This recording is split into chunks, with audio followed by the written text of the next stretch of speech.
I think it's morning. Morning. Yeah. Can we invite Danny Wall up?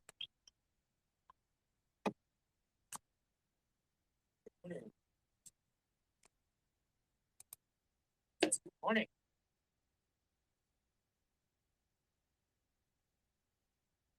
And I believe Henrik from EMoney was going to join us also.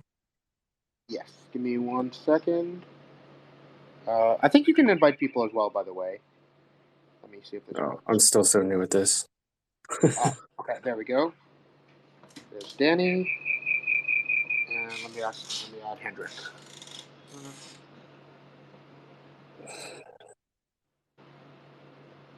There's Henrik.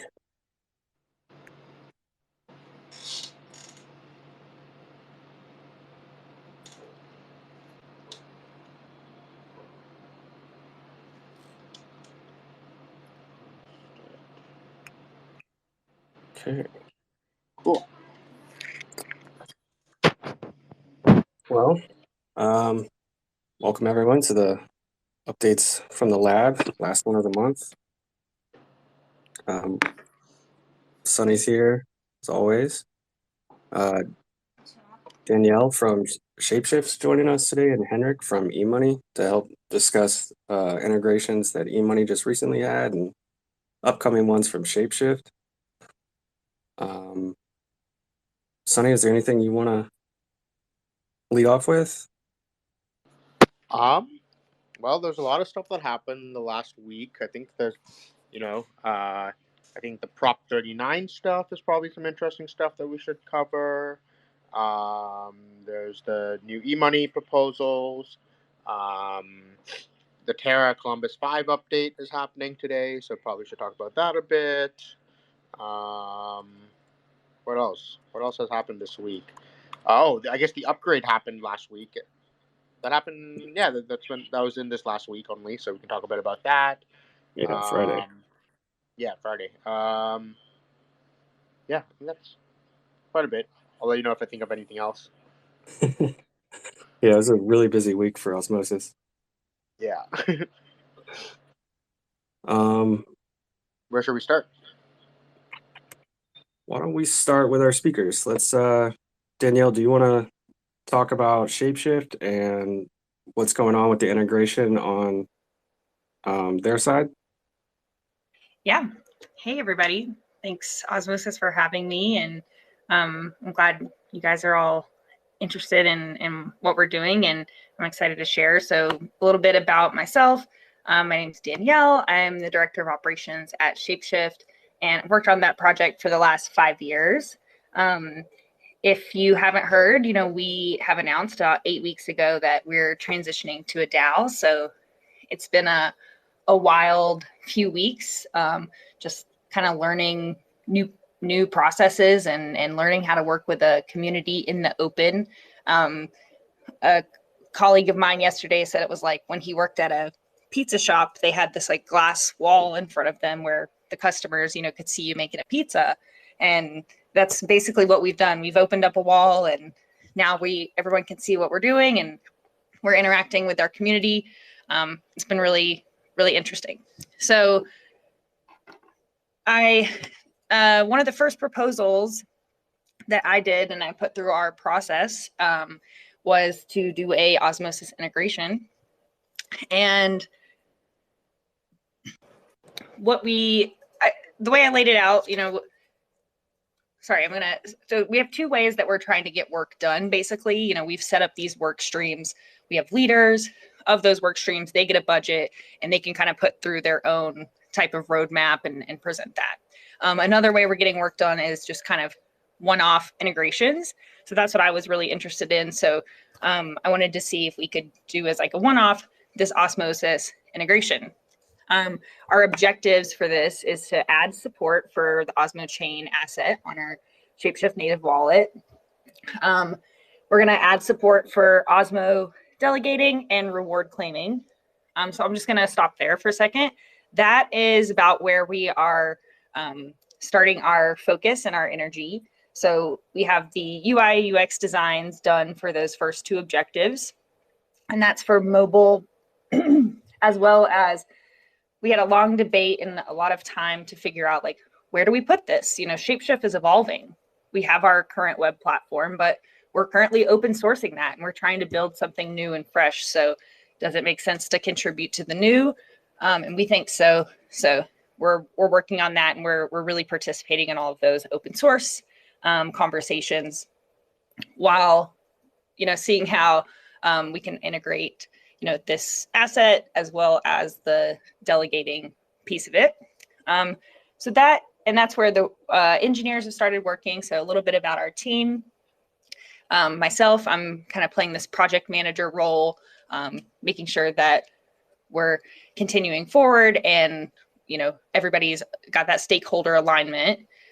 We've got two people from the UI UX team who are helping us, and then we've got about 5 engineers at the moment. Our next objectives that are coming up after we finish those things will be adding support for swapping Osmo and Atom and figuring out the bridge and all of that. Adding support for LPing the Osmo Atom pool. And then Keep Key, our hardware wallet component, having support for that and all of the above. I had big eyes when I wrote this proposal, and we are definitely making some progress, but there's a lot to do, and there's a lot that we've kind of learned along the way and figured out so far. Other things I just wanted to mention, you know, I've connected with some of you guys about the node that we'll be using. That's a big thing. And, you know, Shapeshift has always just run its own nodes. Now we're trying to figure out how to, you know, be a little bit more community based and use other nodes. Let's see. And yeah, I thanks for inviting me to, you know, give the update. I think it'd be cool if I kind of came back every few weeks and just kind of said where we're at. And definitely if we have anything for you guys to come and try, I'd love to come back and invite you guys. So thanks for giving me the time. Thanks. Yeah. What have been some of the most, like, interesting challenges that you guys have had so far? Like, you know, I guess, like, you know, having been, you know, I think IBC was actually a very challenging thing for us to implement or integrate when we were, like, building the Osmosis front end. But, like, obviously we had a lot of experience with IBC. What was your guys' experience like working with IBC like? Yeah, so I'll at least talk on that from the, like, UI UX side of it. That's definitely been a huge conversation for us. Like, do we show a user, do we kind of like complicate their Cosmos asset page and try to say, like, hey, you kind of have, you know, this and this asset, or do we show, you know, IBC Cosmos? Like, it's not, you know, that part, just the communicating that it is two different things. That part was something interesting. That was one of the first things we needed to figure out. Like, how do you, it's not just as easy. Like, what we try to do at Shapeshift, you know, is just really usable, obfuscate all the other stuff that's going on. All you have to do is click trade. You don't necessarily know you're using Thorchain. You don't necessarily know you're using, you know, 0x or something like that. And it's just not as simple. So we're doing some user testing and figuring that stuff out. And I'm sure the engineering side, I know they've just been having a lot of, like, debates on how they should do it as well, and just trying to make it clean. So yeah, maybe one of the engineers could come one day too as well and chat with you guys about some of those challenges. Cool. Yeah, that'd be awesome. We'd love to have you back too. I have one more idea. Just language. So, like, the language between delegating and staking and some of those, you know, words. And in our app, we've already kind of used staking and earn. So we're trying to figure out, you know, do we call it that or do we call it delegating? I think, you know, as we evolve in this space, we'll kind of see which words stick and which ones make the most sense to everybody, kind of as a holistic platform. So that's some stuff we're user testing right now as well. Yeah, I've noticed a lot of people that come to Osmosis have some trouble with the language. Yeah, especially between, like, staking and then, like, the liquidity bonding, I guess. Yeah. definitely a hurdle. Cool. Well, thank you. Thanks, guys. Yeah. Henrik, do you want to come up and talk about EMoney and the integration that's just happened with Osmosis and maybe the proposals that are on chain? Yeah, sure. Thanks for having me on the call. Can you guys hear me? Yeah. Okay, Yep. perfect. That's great. We upgraded our mainnet a couple of weeks ago and was thus joined the IBC gang, and we have connected to Osmosis and created a few pools for our first for our staking token, the NGM, and also for the euro stablecoin that we're issuing. Like there's a very quick summary of what we do is that we issue stablecoins, asset-backed stablecoins based on European currencies. So we joined I think last week and created the pools and added some liquidity to them, and now we have two proposals up for having the two tokens included in the semi-automatic incentive adjustment process. So it's currently 42 and 43 proposals. So they're currently active and will have until Friday, I believe, to be voted on. One of the pools we created is the Atom euro pool, and it has a kind of a special status in our world because it's what we consider our on and off ramp. So what we're doing is that we're actively balancing that pool to essentially create more euro once people purchase euro for Atom. Atom is incredibly liquid on exchanges, so it's easy for us to transfer that into assets that are in our bank account and thus can support the newly issued euro. So it's essentially an on and off ramp for our euro. Nice. Cool. I think so that's our stablecoins there. We are also issuing Swiss franc, so we might bring them on later if we see this take off on Osmosis. It's we're very excited to be on Osmosis. It's a hell of a job you guys did on creating it. Thank you. Cool. Yeah. What do you who do you see as going to be like the biggest users of like the euros? Is it going to be like do you foresee it being mostly like people who are like live in the eurozone and would rather be using euros as like a unit of account when dealing in crypto, or do you see it like people using it that once there's like a USD stablecoin as well, people using it as like a forex market? What do you foresee as being like some of the main uses? I would say a use case for a site like Osmosis, I would say it could just be somewhere that is value stable that people can go to when they day trade their currencies, day trade the tokens, and want to leave the market for a while. That would be the obvious use case on Osmosis.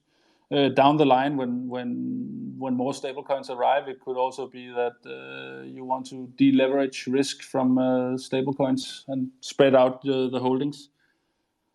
So I don't see it as a particularly European project in this context. I would say it's basically just a stable store of value is what it should be seen as on Osmosis, in my opinion. Very cool. Very cool. I know there was a slippage issued. Was there like a pool shift that you guys maybe added liquidity to one pool and then shifted your strategy and moved to another pool? Yeah, we've moved the pools a few times to ensure that the fees were aligned with the culture of the Osmosis DEX, essentially. So I mean, initially we figured that it would be nice to have essentially feeless transfers, but that there was some argument that pools should preferably be sustainable, and obviously a pool with no fees is not really sustainable. So we moved to new our liquidity to some new pools. It's a relatively undramatic. It's just us trying to land correctly on Osmosis. Cool. Dan Koo, did you have a question? Yeah, cool. Thank you very much for bringing me in here. Henrik, congrats also with the stablecoin. Super excited to see the first stablecoin on Osmosis. I guess we all thought, because you guys talked also earlier about Columbus 5, right, that UST would probably be the first one. And now we see your stablecoin, which I'm, as a European, I'm super hyped about this, right, to be finally also able to use the DEX with the euro. Could you maybe quickly elaborate how your stablecoin works, right? Is it an algorithmic stablecoin? Is it a backed stablecoin by euros? Maybe I missed it because I joined a little bit later, so sorry for that. But I'm very interested to hear that. Yeah, thanks for the question. It's a asset-backed stablecoin, so it's completely backed by money in a bank. So we worked relatively hard on the regulatory side to figure out a good model for this, and also establishing banking connections and having audits done on the asset reserve in the bank, so things like that. So it's fully asset backed. What distinguishes our stablecoins from the traditional space is that they have what we call a dynamic peg. So it's essentially it's not 1-to-1 on with the underlying currency, but there's an exchange rate. Oh, sorry, Henrik. I accidentally pressed the mute everyone button. You probably want to unmute. Okay. What was the last thing you guys heard? Asset backed. Yeah. So dynamic. Dynamic. Yeah, Okay, thank you. So it's so there is an exchange rate going in and out. It's the same exchange rate going in and out of the euro stablecoin, which allows the stablecoins to be slowly interest bearing. So the interest is applied very slowly over the year, yeah, essentially.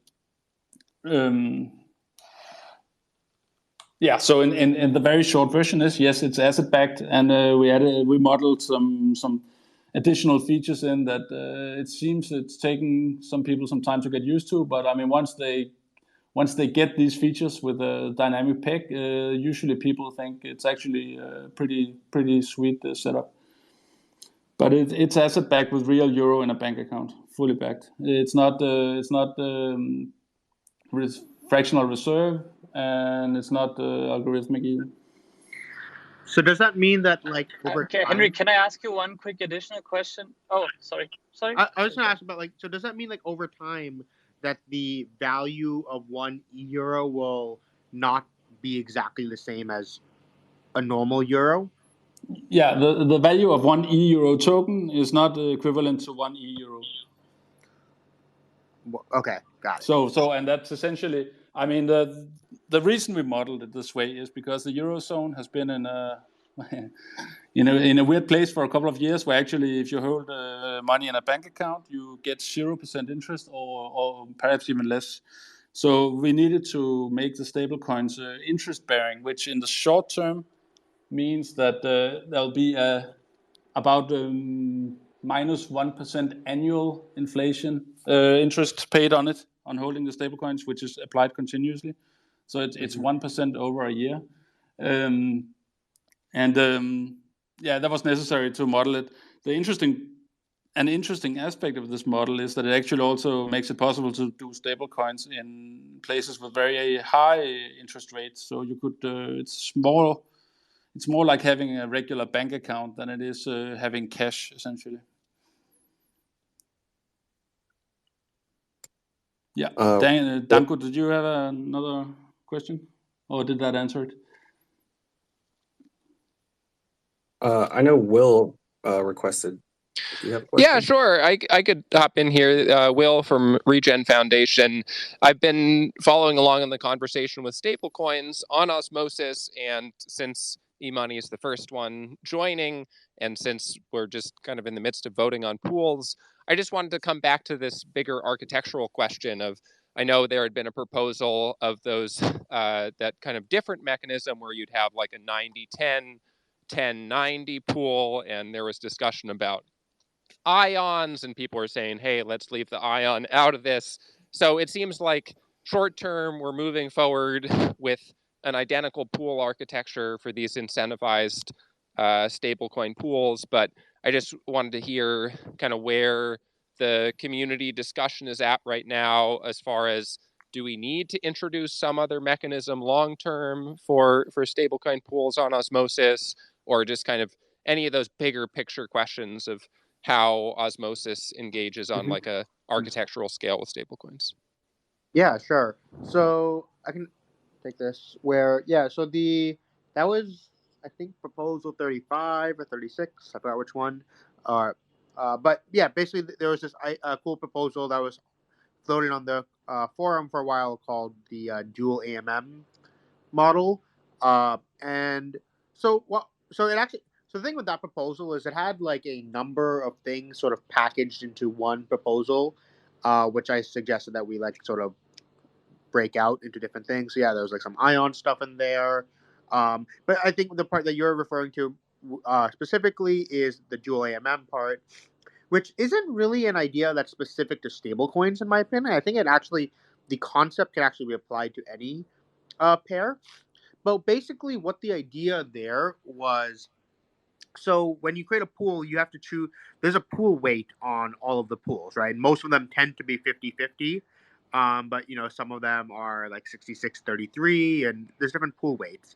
And so this proposal, which was done by one of the community members, he had this idea of, hey, what if we had two pools of the same pair? So let's say, for example, it doesn't even have to be stablecoin. So let's say it's Atom Osmo, for example, right? And the idea was, what if you had one pool that was 10% Atom, 90% Osmo, and then you had the other pool which is 90% Atom, 10% Osmo, and what you can do is you can actually allow people can basically deposit into both pools at whatever ratio that they want. So if you want to deposit into the pools at a 50-50 rate, 50-50 Atom to Osmo, what you do is you deposit you deposit equally into both pools, which would give you an equal position in both Atoms and Osmo. And then if someone wants to, take a 66-33 position, they'll put more in one of the pools and the other. And basically what the idea here is, hey, can we allow people, instead of having to have one global like weight, like ratio that everyone must use, can we actually have a way that every LP can choose their own ratio? And so, this idea is pretty cool. I think it's definitely something that needs a little bit more thought, because EMMs are complicated and easy to get wrong and come up and, be catastrophic. But the idea itself, seems interesting. It kind of seems something more along the lines of like, where it seems that Uniswap v3 style AMMs are going, which is like, let LPs make more personalized decisions rather than like globalized ones, which is pretty cool. We just need to be a little bit cautious, where need to just take some time to like analyze this out. We're going to float this by some of the partners that we work with on AMM design, really think about what would happen in this situation. And also, to make this work successfully, you do need to have a really good trade router, because you need to make sure that whenever you're doing a trade, you want to split it across both pools. That's the only way that this thing works properly, if it's going to work. And the other thing, though, is worth noting is we have actually been trying to move away from weighted pools, and we're trying to encourage the use of 50-50 pools as much as possible, unless there's a really strong reason to have a different weight on the pools. And the reason for this is primarily that there's when designing AMMs, so the way Dan Robinson puts it is like, when you're designing AMMs, you have a certain number of complexity points to spend, and you don't want to spend them on the wrong things. And so weight chain non 50-50 weighted pools are useful for some cases, but like it actually limits your things you can do with it a little bit. So, for example, if you read like the there's a great blog post from Paradigm called time weighted automated market makers, TWAMs, which is something that our team actually kind of was working on independently of Paradigm when they released that, but they actually did a lot more math on it than we did, and it turns out they only really work properly in a 50-50 pool, and it's much harder to do in a non 50-50 pool. And so for that reason, it's like we kind of want to encourage things to be 50-50 as much as possible, because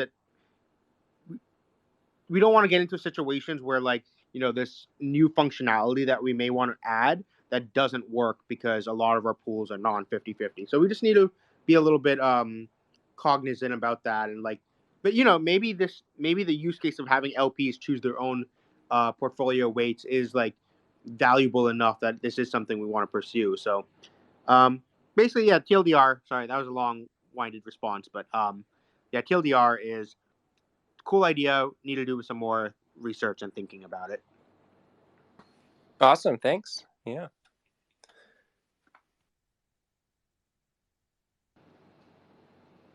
Chase, did you have a question?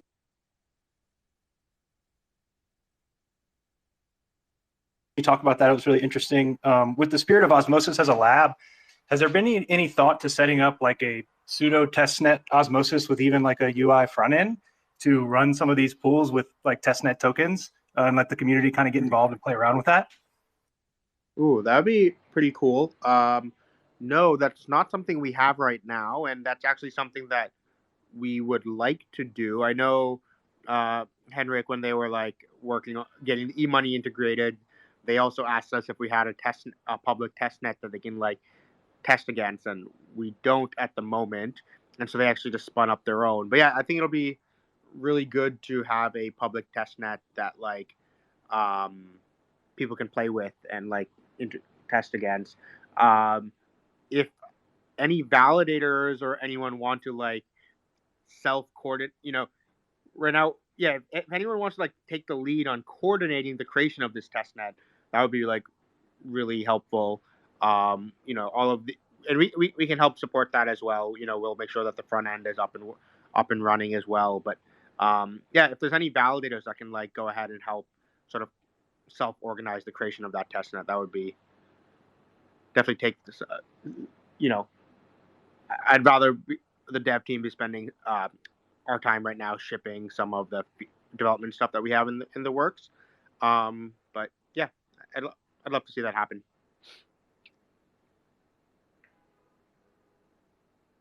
Cool. Does anybody else have any questions for our speakers?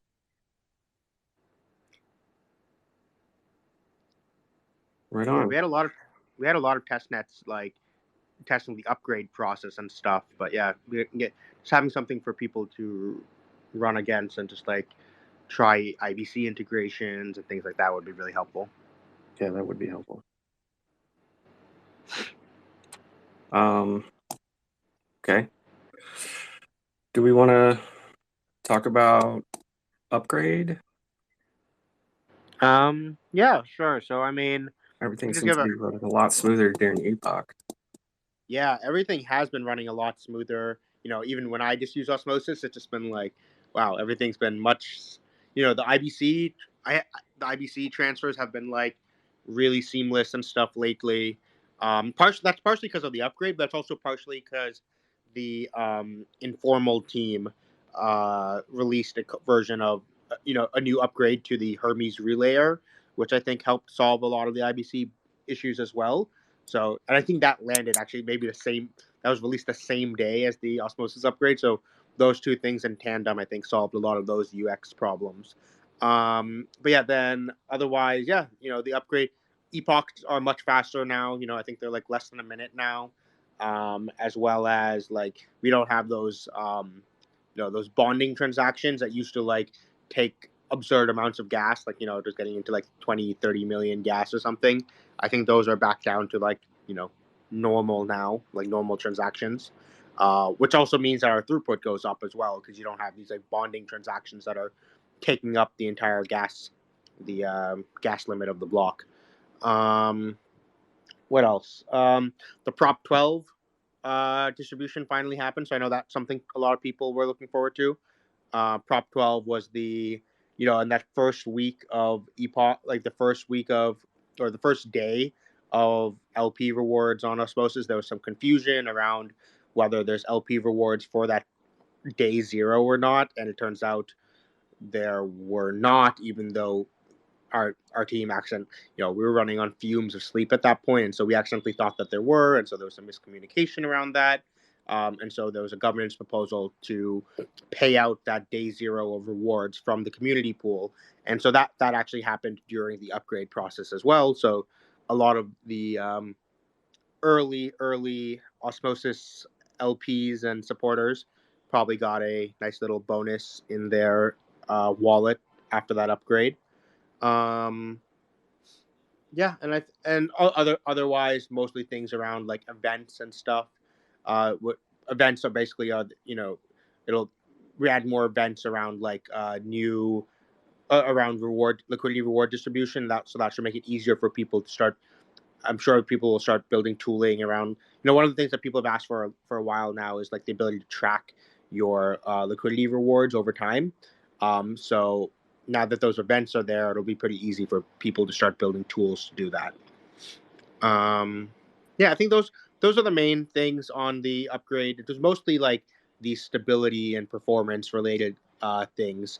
And hopefully with our next upgrade, we'll have some more fun feature introductions as well. Yeah.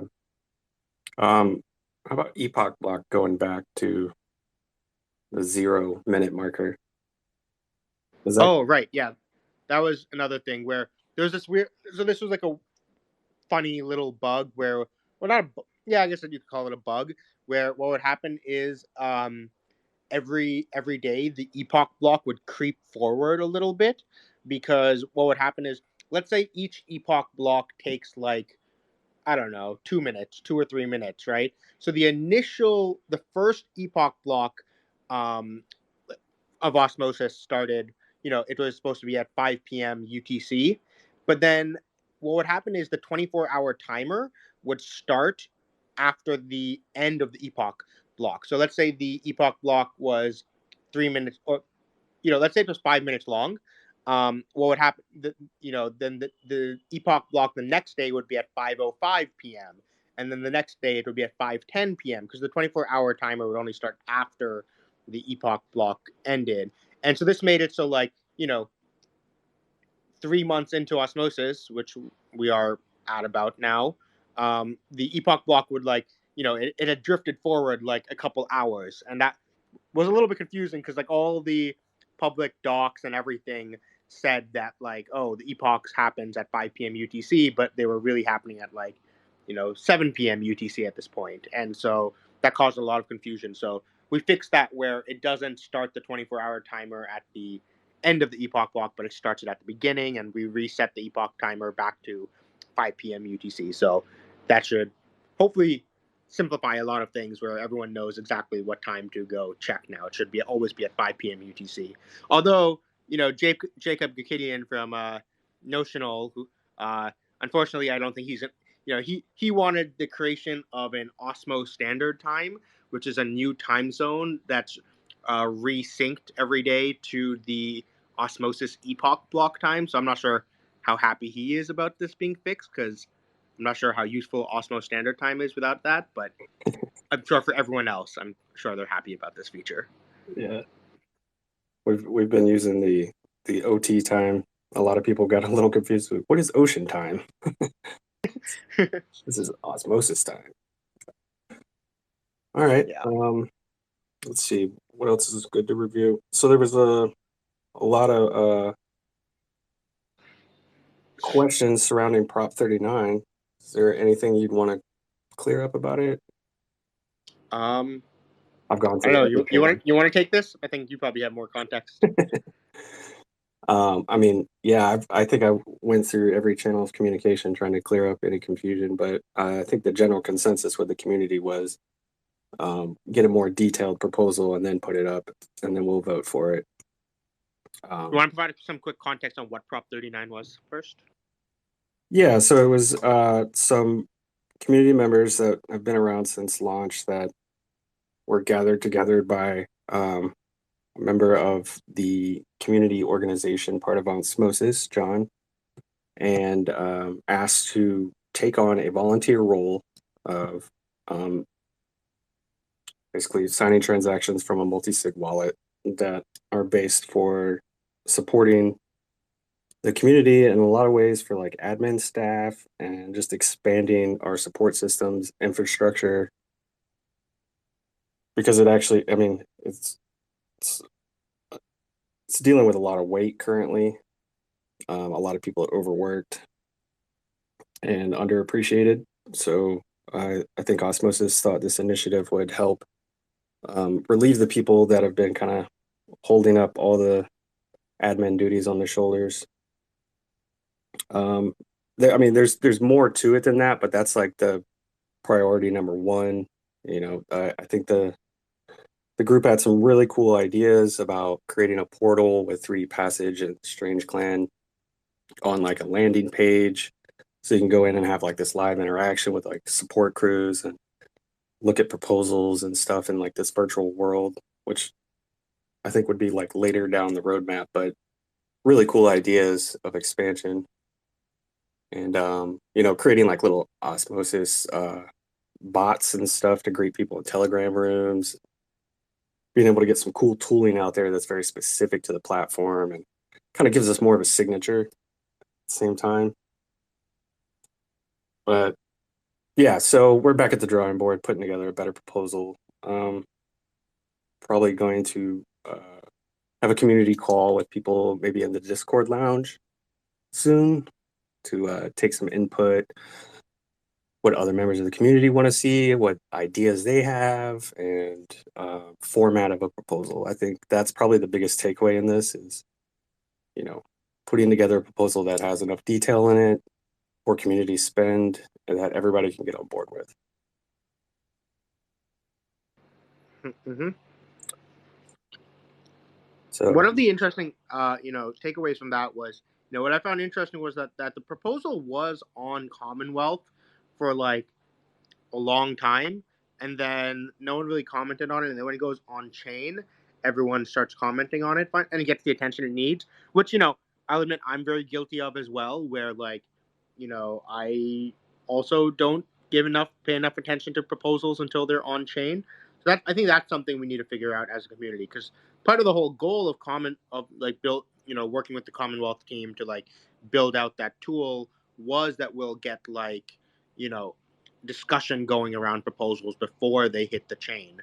But if that's not, so I think we need to figure out how to like make. well, Yeah, I think that's something we as a community need to figure out, is how do we like encourage people to pay attention to Commonwealth proposals. Well, I think that's something that good that actually came out of this. There's been like a lot of opening of the other channels like Reddit. Somebody's cross-posting a lot of the Commonwealth threads there now. Discord's highlighting the Commonwealth also. People are reposting in Telegram. Like, so getting the word out to the wider community to come look at these things on Commonwealth is definitely happened as a ripple effect from Prop 39. Yeah.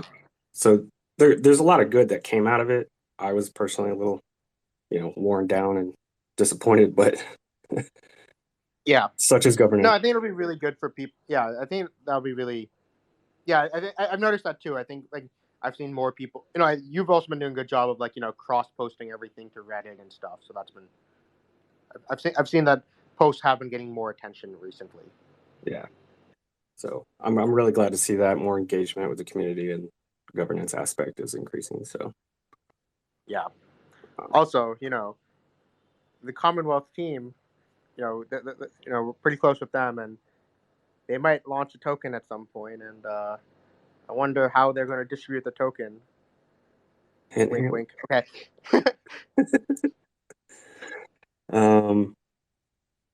And I mean, to highlight something else, we also have a marketing DAO proposal going up that's geared towards educational stuff and maybe creating a landing page for Osmosis. There's a whole channel dedicated to it now in Discord. If anybody wants to go and add input, that would be really appreciated. It's also up in Commonwealth. Yeah. I think we might, if we can get the marketing DAO one through, we might, I don't want to speak too soon, but might see some Coney Daddy how-to videos for Osmosis. Little insight there. Let's see. Anything else? Does anybody have any questions? Oh, I'll just mention, regarding the Terra upgrade. Oh, yeah. Which is, so, I think Terra's Columbus 5 upgrade is happening today. I don't know exactly the time. I don't know if it already happened yet or not. But, so we were checking in with the Terra team, and so, how when they delayed their upgrade, from, it was supposed to originally be September 9th, they delayed it. Part of the delay, what they did was they actually deactivated the IB. They made it so the IBC activation doesn't happen during the Columbus 5 upgrade. So you know how on most Cosmos chains, like on the Cosmos Hub and many chains, you often have to make a governance proposal to activate IBC transfers. So Terra will also have that, where there will need to be an IBC, a governance proposal to activate IBC. And that should be a param chain. So as soon as the governance proposal passes, IBC should be activated. And I think the voting period on Terra is 2 weeks. So so that's just something for people to note, that once the Columbus 5 upgrade happens, then anyone can go ahead and make that governance proposal to activate IBC on Terra, and then UST and Luna should be transferable within 2 weeks after that. So that's just sort of a timeline to look forward to, and also makes sense from their perspective, where I think they have a lot of stuff going on with the Columbus 5 upgrade, and so getting the IBC sort of staggered with that makes a lot of sense. Yeah. Any questions from anyone? Anyone want to come up and Chase? Yeah, I just wanted to mention, I hadn't heard Juno mentioned yet, so that's an exciting thing too. I think maybe today or a couple days. Yes, I believe they are launching on October 1st. So they should be launching, and I think the proposal for a Juno Osmo and Juno Atom pool to be incentivized it's either already passed or it's in the voting period right now. And I believe the plan is that they're going to add Juno incentives to their pools as well. So just be ready for that, where Juno will be tradable on Osmosis soon. Oh, somebody in the Telegram wants to know if Osmosis has any plans to have an order book. If that. Not at the moment. I think right now, maybe in the future, we will consider it.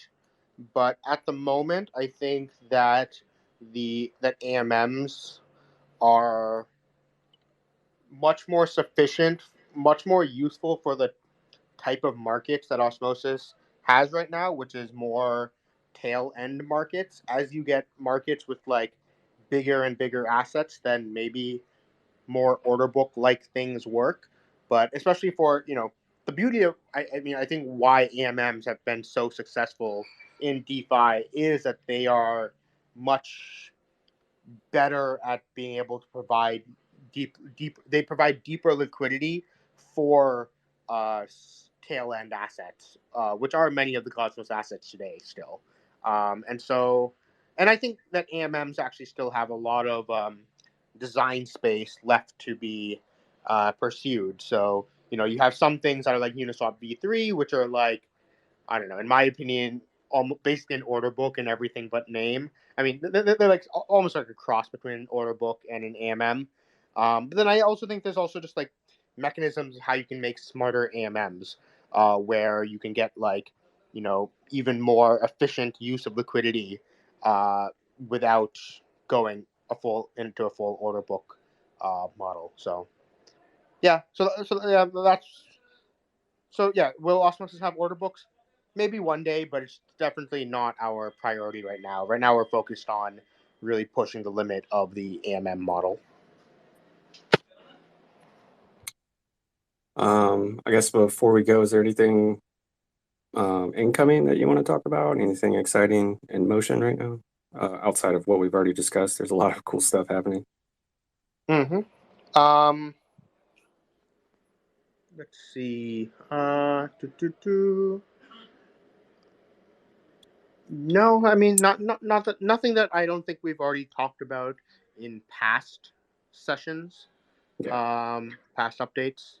Well, I guess one thing is our team is working on a stable swap that should be that's definitely one of our priorities that we're like focused. The two main development things that we're working on like right now are one is the MetaMask integration, so you can use MetaMask with Osmosis. I think that will be a big like UX win for when the Gravity Bridge is live. So that way, new users coming in from Ethereum will be able to use like the wallet that they're already familiar with. And then the other that thing is the stable swap, because once we have that Ethereum bridge, there'll be a lot of new stable coins coming in, and so having some way of doing a stable swap between like UST coming from Terra and then USDC coming from Ethereum, for example. So yeah, making sure that we have that sort of stable swap ready to absorb that liquidity when it comes in. Very nice. Cool. Well, this is really good. Danielle, Henrik, thank you for joining us today. Thanks for having us. Yeah. I guess one last thing was I wanted to mention was November 5th is the Cosmoverse conference in Lisbon. I believe, so the entire Osmosis team will probably be there. We're planning on doing like a team retreat prior to it, and then I think our entire team will try to be there at the conference. And then we'd just love to see as many cosmonauts at this event as possible. So the last time we had an event like this, it was like really productive. Just like back in like summer 2019, I think at that event was like when Cosmwasm was invented at that event. I think the MVP of Thorchain was created at that event. So now just given how much bigger the Cosmos community is, I'm excited to see like what kind of cool stuff comes out of this like in-person meeting of all the Cosmos people. So yeah, if you are available and are able to travel around, then you should try to consider coming over to Cosmoverse on November 5th in Lisbon. I think CryptoCito is the one organizing it. I think he's planning on making a governance proposal on Osmosis very soon. It's already available. It's already up on Commonwealth right now, so you can comment on it there. But that to sponsor the conference from the community pool, which I think would be really cool, because I'm not sure if an on-chain DAO has sponsored a conference or not before, but might be a first. So that'd be really cool. Yeah, I'm eager to see that cardboard cutout of Wasman. I like the date too. Remember, the 5th of November. Exactly. Yeah. I'll bring my mask collection. Cool. Well, next week hopefully we'll have